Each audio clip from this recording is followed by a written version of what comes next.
Well, hey church, Pastor Brian here with another deep dive. Excited to have some of our friends with us today. We're talking about 7 secrets of the kingdom. And honestly, there's a fascination these days with secrets.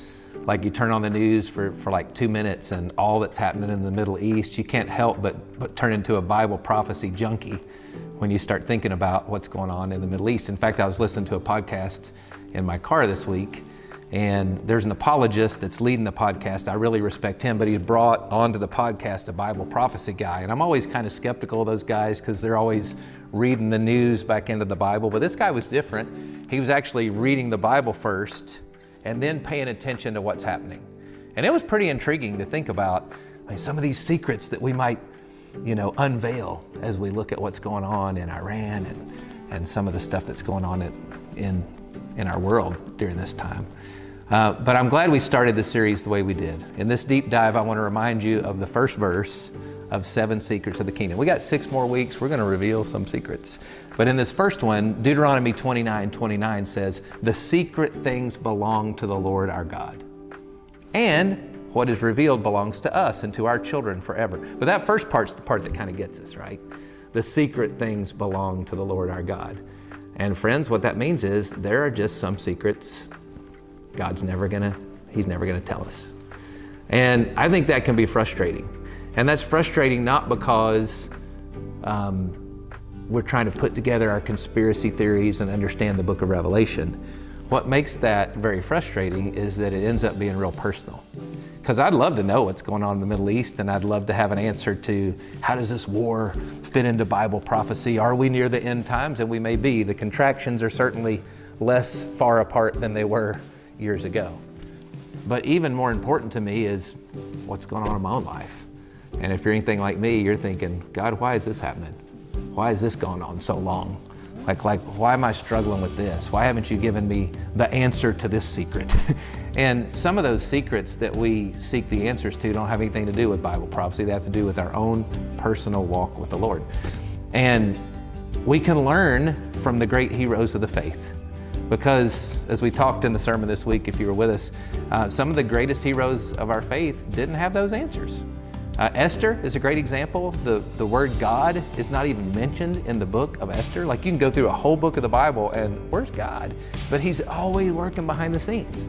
Esther didn't know what would happen when she went before the king, if he would receive her or not. She put her own life on the line for her people. And yet she trusted God with the information she had. She had enough courage and enough conviction and enough trust and faith in the one who had proved faithful all her life to trust him in that moment. And then after she obeyed, God showed up. But she didn't know the answer before.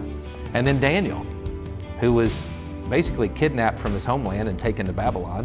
And here he is with this king who's, having people bow down to idols, and it's all about him, and Daniel's still trying to hold strong to his faith, and he prays even when it's illegal, and he gets thrown into the lion's den, and nobody sat Daniel down and said, now listen, there's going to be this time in your life where you're going to pray and they're going to throw you in a lion's den, but don't worry, God's got you. He didn't know. He didn't have an answer to the secret. God didn't reveal it to him. He didn't tell him, but he had enough. He had enough faith. He had enough trust in God, and God showed up in the lion's den, shut the mouths of the lions. And then we talked about Shadrach, Meshach, and Abednego.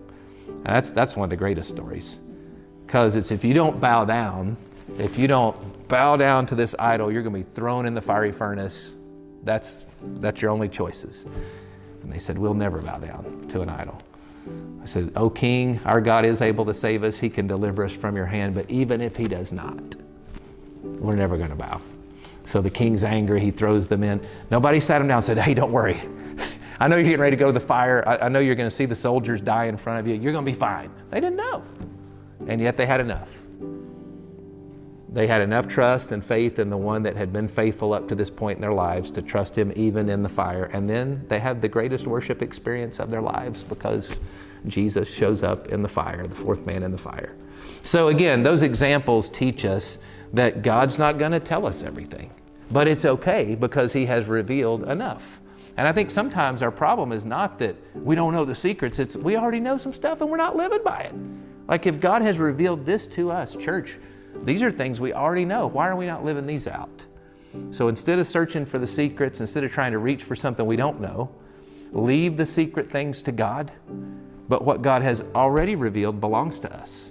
And those are the things we need to live out. And that's the hardest part. So that's the challenge this week, church.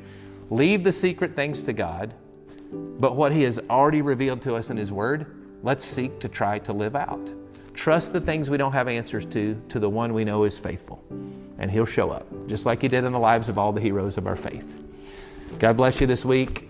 It's a big challenge, but I know as a church we can live up to it with God's help. See you soon.